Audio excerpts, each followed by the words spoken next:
Welcome to Therapy by Choice podcast. My name is Robyne Vance. I am your host for this podcast and an associate marriage and family therapist working with individuals, couples, and families.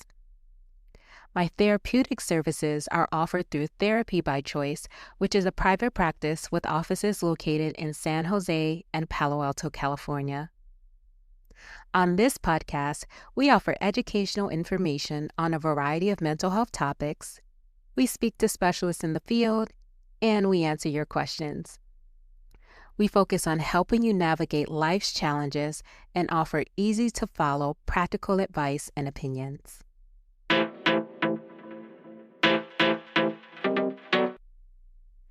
Welcome to Therapy by Choice podcast. My name is Robyne Vance. On today's episode, we'll be discussing one of my favorite topics, love. We will be diving into a powerful concept that can transform how we connect with those we love, the 5 love languages. Now, whether you're in a romantic relationship, navigating family dynamics, or even managing friendships, understanding the love languages can radically improve how you communicate and bond with the people who matter the most. In this episode, I'll discuss what are the 5 love languages, the meaning and importance of each, how to discover what your primary love language is, and I'll offer practical advice and tips on how to meet the needs of each love language. So, what are the 5 love languages? The 5 love languages were introduced by Dr. Gary Chapman in his best-selling book, The 5 Love Languages. Dr. Chapman identified 5 distinct ways that people express and experience love.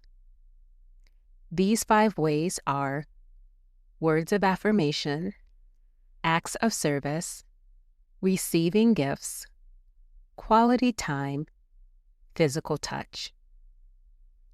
Now, it's important to know that each of us has a primary love language that resonates most deeply with us. And while we may appreciate all 5 languages to some extent, one is typically more dominant. Understanding your own love language, as well as the love languages of those around you, can help bridge the gap in communication and strengthen your emotional connection. But here's the thing. These love languages are not just relevant in romantic relationships. They can be just as crucial in family dynamics and friendships. And in fact, understanding how your friends or family members experience love can be the key to fostering deeper, more authentic connections. So let's explore the significance and meaning of each love language. Because after all, when we speak to someone's love language, we're not just showing love, we're also showing that we really understand and care about what the person feels. Let's start with words of affirmation. For many people, hearing someone say, "I love you," or getting a sincere compliment can make them feel really happy inside. Words of affirmation involve expressing love, appreciation, and support through spoken or written words. Now, people who enjoy words of affirmation grow and do well when they receive praise, acknowledgement, and encouragement. For them, words aren't just words. They play an important role in how they feel loved. Next up is acts of service. Action usually communicates more than words do. So people who appreciate acts of service show love by doing things for others. This could be helping with chores, cooking a meal, or being there for someone during a difficult time. These actions hold a lot of significance. And these people feel important when others make an effort to improve their lives or make them more fun. Number 3 is receiving gifts. Giving gifts is not just about the things themselves. It's about showing you care. People who mainly express love through receiving gifts feel valued when they receive something special, whether it's a physical item or a meaningful gesture. What really matters about a gift is the thought behind it and not so much how much it cost. Quality time. Some people feel the most valued when they receive full attention.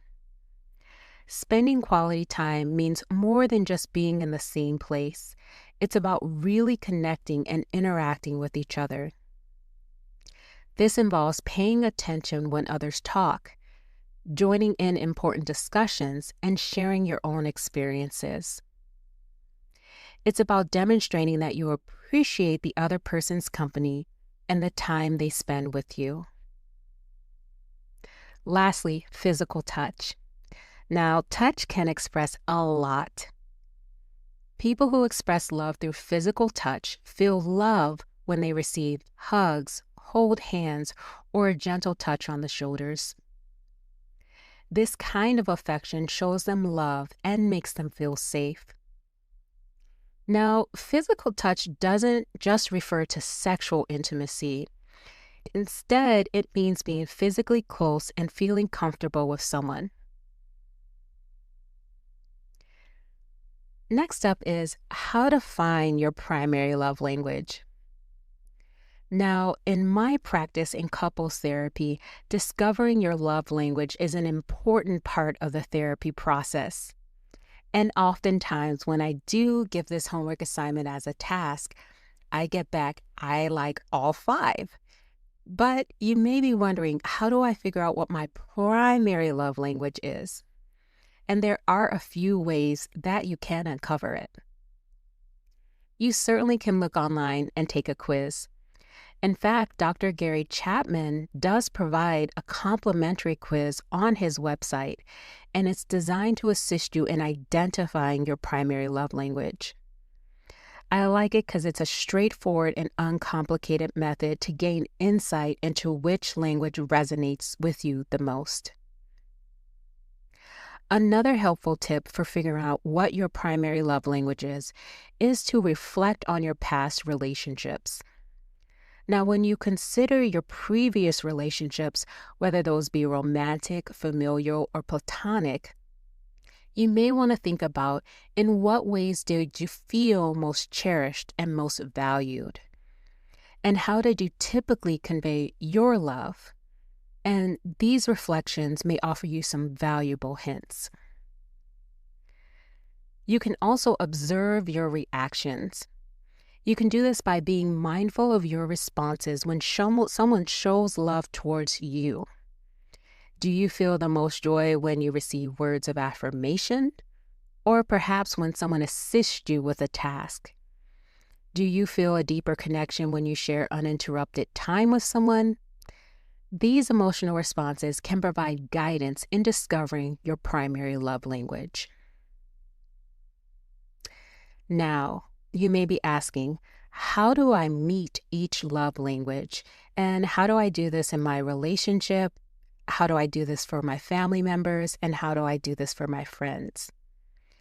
And certainly, once you recognize your love language and that of those around you, how can you fulfill these needs? So let's talk about some practical advice for couples, families, and friends. Let's start with words of affirmation.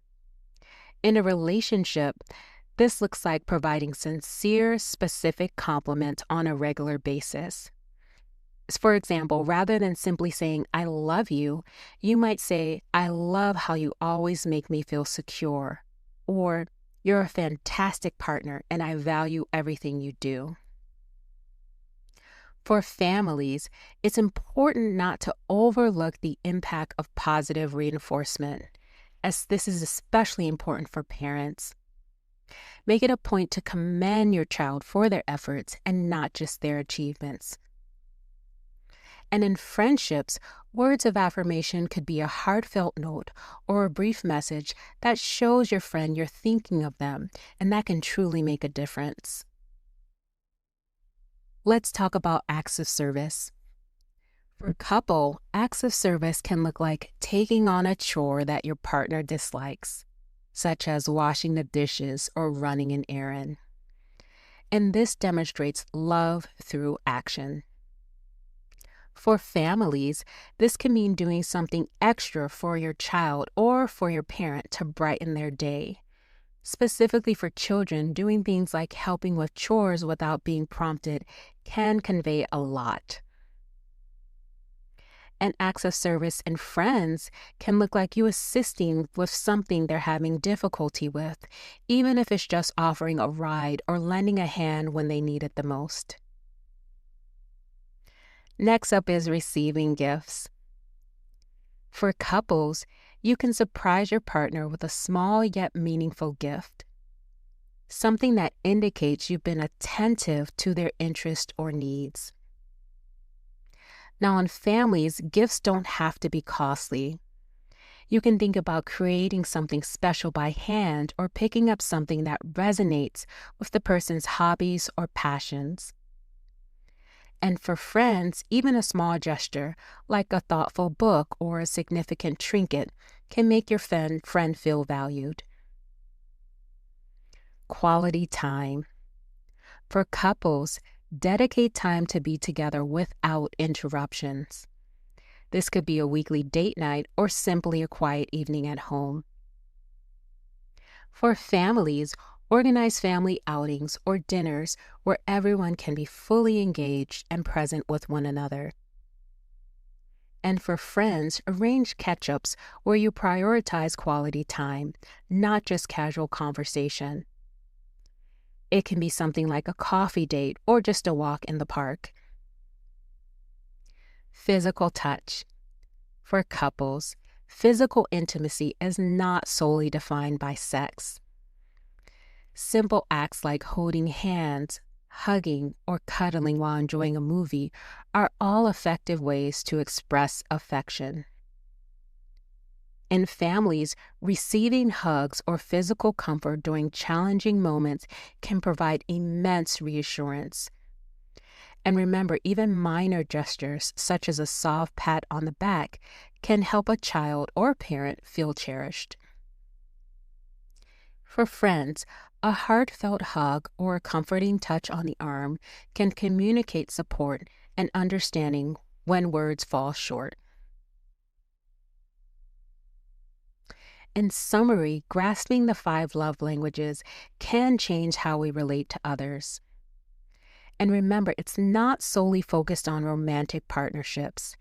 It involves understanding how those around us perceive love and making conscious efforts to connect with them on their level. Now remember, love is a fluid, continuous journey, and the secret to enhancing any relationship, be it with a partner, a family member, or friend, lies in discovering how to communicate in their language. Now keep in mind, it may require time and dedication, but the benefits are truly invaluable. Well, I want to say thanks for tuning in to this episode of Therapy by Choice podcast. Remember to like and share this podcast, and don't hesitate to reach out if you have questions or if there's a specific topic you'd like to see covered. You can text us at 408-786-9651 or email us at robyn@therapybychoice.com. That's Robyne, ROBYNE, @therapybychoice.com. Also, check out our website at www.therapybychoice.com. My name is Robyne Vance. Take good care. While we hope to provide insight and education, our podcast does not replace therapy, and listening to our podcast does not establish a therapeutic relationship. If you or someone you know are in crisis, please call the Suicide and Crisis Lifeline by dialing 988.